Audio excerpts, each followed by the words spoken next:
Balikan po natin si Energy Secretary Carlos Jericho Petilla kaugnay po ng malakiang taas ng presyo sa LPG bukas. Secretary Petilla, magandang gabi po muli. Si Lala Roque po ito.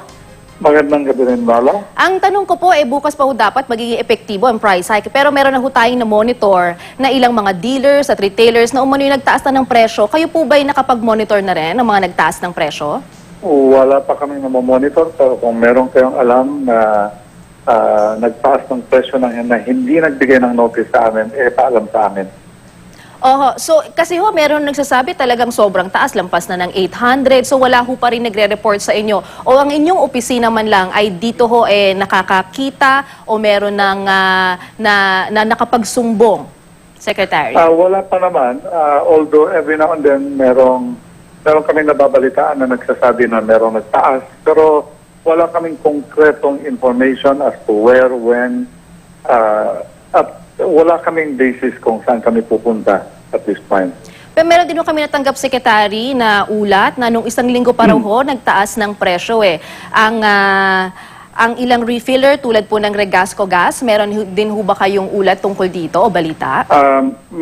Kung meron mang haka-haka, ang problema natin, Lala, is kung hindi ibibigay sa amin ang exact address ng refiller na yan, at kung hindi ibibigay sa amin ang talagang reklamo, tumatawag sa amin, talagang hindi namin malalaman.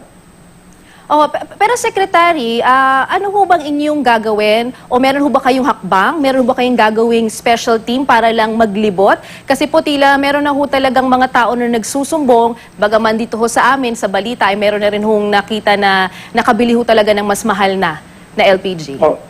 Pwede kung may resibo kayo at wala pa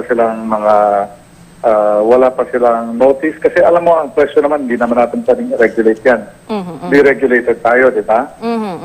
Pero meron lang tayong proseso na bago sila taas, okay, o bago magbago ang presyo, hindi naman sa pagtaas kasi pwedeng bumaba rin yan, kailangan mag-inform muna sila sa DOE. So if there is kung wala silang prior information sa DOE regarding the price movement, tapos gumalaw ang presyo, then that is a violation that we will have to look into. Ano inyong reaksyon? May reklamo ang ilang refiller, tila artificial shortage daw ang ginagawa ng oil companies? Ganon din. Okay. Mahirap kasi kung sabihin lang artificial, ano ang basehan natin sa artificial? Kasi kung titingnan naman natin sa world prices, sumusunod naman ang presyo nila. Ibig sabihin, nagkakagipitan ngayon sa presyo ng LPG, tumataas ang world market, lalo na sa Europa, na kung saan nag-anticipate sila na gagamitin nila ito for winter. Now, kung artificial shortage ito, sana sa world market mababa ang presyo pero sa atin tumaas. Kasi hindi naman po pwede ang basihan nila ng presyo is dito lang sa Pilipinas. We have to look at it from the point of view kung ano ang presyo sa labas. Okay. Pero sa inyo pong suwestyon sa ating mga kababayan, kung sila po yung mag-monitor, ano po ba yung sobra? More than 800 po ba ay sobra-sobra na ito na presyo? Again, I will repeat, the prices are deregulated. Okay. Alam mo, parang gasolina yan, Lala, no? Bago magtaas, meron na kaming information kung magkano more or less ang itataas. Kung bababa naman, meron kaming computation, pero ito yung sariling computation namin. Hindi naman kami reseller, hindi naman kami nagbebenta ng langis o LPG. So it is not an exact price, but it is just an estimate. However, ito ang problema namin, Lala. Hindi namin pwedeng ipalabas to. Kasi baka mamaya, pag pinalabas namin, baka sabihin ng tao, ito dapat ang presyo. When in fact, this is just a guide. So kung kami gumagawa ng computation, it is simply a guide. So is the price of LPG, ang movement nila is consistent with ours. Yes. It is not equal. Okay, that is all I can say, no? Hindi pareho. Pero mukhang sumusunod naman doon sa computation namin. Meron lang iba dyan na iba ang pagtaas nila. Naalala mo, Lala, at one point, siguro 3 buwan ang nakaraan. Meron talagang galit kasi tumaas ang presyo ng LPG. Kasi pag tumataas ang presyo ng LPG, talagang galit yung mga nanay natin. Diba?